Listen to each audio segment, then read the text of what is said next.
जब भी हम कहीं इन्वेस्टमेंट करते हैं, चाहे वो म्यूचुअल फंड हो या कोई और सिक्योरिटी, तो कई तरह के रिस्क उसमें एसोसिएट रहते हैं। अब ये कौन कौन से रिस्क हैं और हम इन्हें किस तरह से कम कर सकते हैं, आइए ये जान लेते हैं। पहला रिस्क है वॉलेटिलिटी रिस्क। ये रिस्क ज़्यादातर इक्विटीज़ या इक्विटी म्यूचुअल फंड्स में रहता है। वॉलेटिलिटी यानी प्राइसेस का कम ज़्यादा होना। जब इक्विटी म्यूचुअल फंड्स कई तरह के शेयर्स में पैसा लगाते हैं और ये शेयर्स जो हैं अपनी वैल्यू डिराइव करते हैं, शेयर्स की वैल्यू डिपेंड करती है बहुत सारे micro and macro economic factors पे। अब जब शेयर्स की वैल्यू कम ज़्यादा होगी तो नेचुरली जिन म्यूचुअल फंड्स ने ये पैसा इन शेयर्स में लगाया है तो वो भी फ्लक्चुएट होंगे। तो इसे कहते हैं वॉलेटिलिटी रिस्क। और वॉलेटिलिटी रिस्क को कम करने के लिए हमें क्या करना होगा, हमें डिफरेंट कैटेगरीज में पैसा लगाना होगा, अपना पोर्टफोलियो एलोकेट करना होगा। Debt, equity, gold, international funds, इन सभी में हम एक बैलेंस बनाकर चलें ताकि वॉलेटिलिटी रिस्क ना रहे। दूसरी तरह का रिस्क आता है हमारे सामने, credit risk. Credit risk means जो पैसा हमने किसी को उधार दिया है वो पैसा हमें वापस ना मिले या उस पे आने वाला ब्याज हमें ना मिले। ये कब हो सकता है, डेट म्यूचुअल फंड्स के केस में, बिकॉज डेट म्यूचुअल फंड्स जो हैं वो क्रेडिट्स में पैसा लगाते हैं, उधार देते हैं। तो अगर वो कंपनी जिन्हें क्रेडिट दिया गया है वो पैसा वापस ना करे या उस पर ब्याज ना दे तो उस समय ये रिस्क अराइज होता है, क्रेडिट रिस्क। क्रेडिट रिस्क को कम करने के लिए हमें क्या करना होगा, हमें ये चेक करना है कि जिस डेट म्यूचुअल फंड में हम पैसा लगा रहे हैं वो डेट म्यूचुअल फंड कौन सी तरह की सिक्योरिटीज़ में पैसा लगाता है, यानी क्रेडिट रेटिंग क्या है। अगर वो mutual fund highly rated credit securities में पैसा लगाता है तो वहाँ ये रिस्क कम होगा। अगर सिक्योरिटीज़ की रेटिंग कम है तो ये रिस्क ज़्यादा होगा।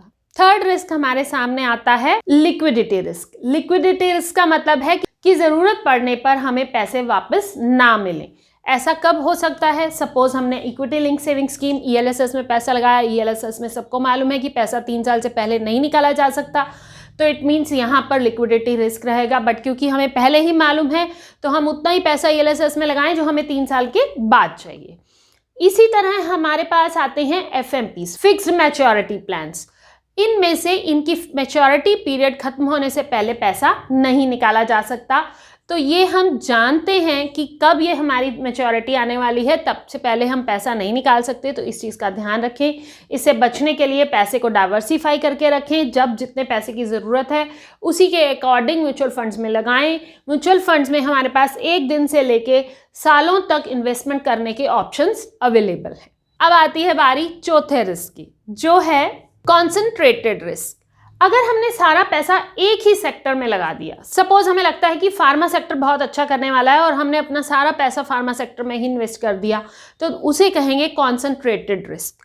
तो इस कॉन्सेंट्रेटेड रिस्क से हमें बचना है। एक और तरह से भी कॉन्सेंट्रेटेड रिस्क हो सकता है, सपोज हमने किसी म्यूचुअल फंड को पैसा दिया और उस म्यूचुअल फंड ने आगे अपना बहुत सारा पैसा किसी एक शेयर या एक सेक्टर में लगा दिया, तो भी उसमें कॉन्सेंट्रेटेड रिस्क अराइज हो जाएगा। तो इससे बचने का भी सीधा तरीका है डाइवर्सिफिकेशन।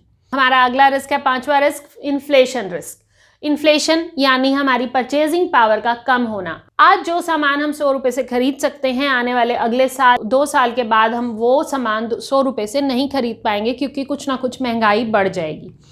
तो हम इन्वेस्टमेंट ऐसी जगह करें जो इन्फ्लेशन को बीट करे। इसलिए हमें ऐसी सिक्योरिटीज़ या ऐसे म्यूचुअल फंड्स में पैसा लगाना है जो इन्फ्लेशन को बीट करते हो।